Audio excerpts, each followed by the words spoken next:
Bennett for the Hilltoppers, who was last year's high school baseball player of the year from McCracken County High School, hit .478 as a home run hitter with 8 long balls, and his earned run average was 0.60.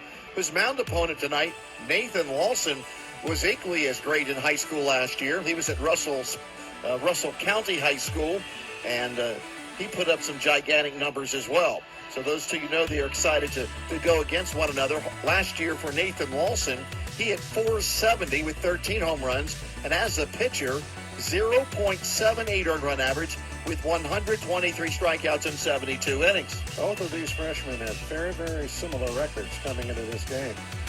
Lawson having pitched 33 innings coming into this afternoon, and Bennett, the Hilltopper pitcher, 29 innings. So, but all across the line, very similar earned run average, bases on balls given up, a number of strikeouts. Very similar pitching performances by these two starting pitchers. Right-handed Lawson looking into Crittenberger. Hilltoppers dressed in their home white jersey pants today with a black top. They're going to go with the multicolored hat, the red bill, the white front, the black back. Meanwhile, Eastern Kentucky is in gray jerseys with a black hat.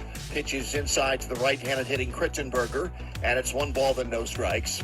Ty's hitting .311, 4 home runs and 27 batted in.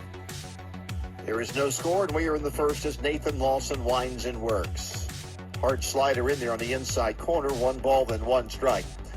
In Lawson's last 2 games, he's worked 4 innings, 4 innings in 4 games, 8 2/3 innings. Let me get that stat right as the pitch comes into Crittenberger. Big hopper to third.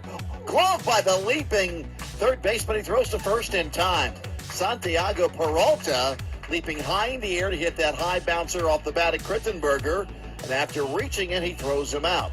So there is 1 down. So in the last 2 games for Lawson, 8 2/3 innings pitched against Lipscomb and Morehead State. 5 hits, 2 runs, 5 strikeouts, 3 walks. Very nice play by Peralta. And that'll bring Aiden Gilroy in his first inning. Gilroy appreciating that play that Peralta just made, since Gilroy is the Hilltoppers the third baseman. That's outside, 1 ball, then no strikes. Mark Reardon has a challenge for each of his players before each game. Richard is left-handed batting. Gilroy waits for the pitch to come in, and it's a slow bouncing ball to first base and wide of the bag for a foul ball. Every player's goal is to outperform the other team's same position player. In fact, he wants Gilroy to have a better game than Peralta. Well, Peralta's got a heads up on him now with that great leaping play at third base. Well, I think Gilroy will accept the challenge, and he's got a few more innings to work. 1-1, chops it off home plate, right in front of second base. Thomason over, and the veteran shortstop throws out Gilroy at first base. 2 down for the Tops in the first. That brings up the hot-hitting freshman first baseman, Lucas Ferris, who for the first time this season in a conference series had home runs in back-to-back games down in Miami against FIU, and the Hilltoppers 2 out of 3 series win. Oh, he's hot. He's seeing the ball very well, coming in at .295 with 30 RBIs on the season. That is on the inside corner, strike 1. He is not quietly now, had a loud weekend. He has jumped up there in terms of the RBI leaders for the Tops. He's the home run hitting leader with 9. The second best home run hitter is Ty Bodicic with 5. 0-1 is inside. It's a ball and a strike. The RBI leader for the Hilltoppers right now is Gilroy with 32, but all of a sudden Ferris right behind him with 30. 1-1 from Lawson to Ferris, 2 outs and nobody on it. He scorches it, but it's foul as he hits it over the party deck and left. Can't hit a ball much harder than that, can you? That ball was right up in his eyes, and he saw it good. A good swing on it. The ball on 2 strikes to Ferris, 2 outs and nobody on. Eastern Kentucky went quickly, quietly, 1-2-3 in their half of the first inning against Jack Bennett. Here's the pitch. It's drilled to deep right center field. Chris looking up, and it's off the very top of the wall. Spreading to second's Ferris. Chris's throw has come off of the second baseman Jones, and Ferris with a line drive double off the 370-foot marker in right center under the scoreboard. He's picking off from where he left off last weekend. Drove that ball right into the right center field gap and came in with a double. If that wall wasn't so stout, he may have knocked it over. That's right. That'll bring in Tristan Garcia. He had that big hit in Sunday's win, the biggest hit of them all. 1-1 game, 2 outs, 2 runners on, RBI double, 2 RBI double to put the Hilltoppers in front 3-1, and that's how it all finished.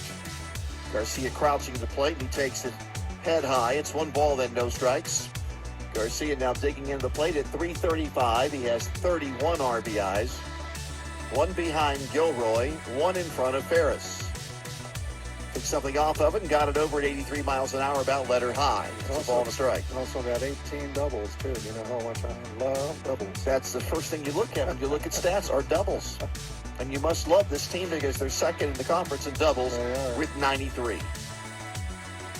Lawson holds it for a long time and drops it over a bit high. And it's 2 balls and 1 strike.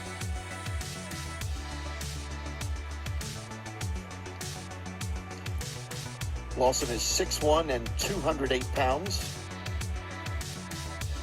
He's around with the right arm, and it's just a hair away.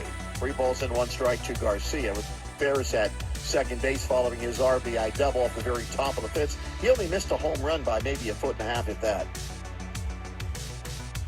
What a lazy, hazy day here. And slight breeze going in left field.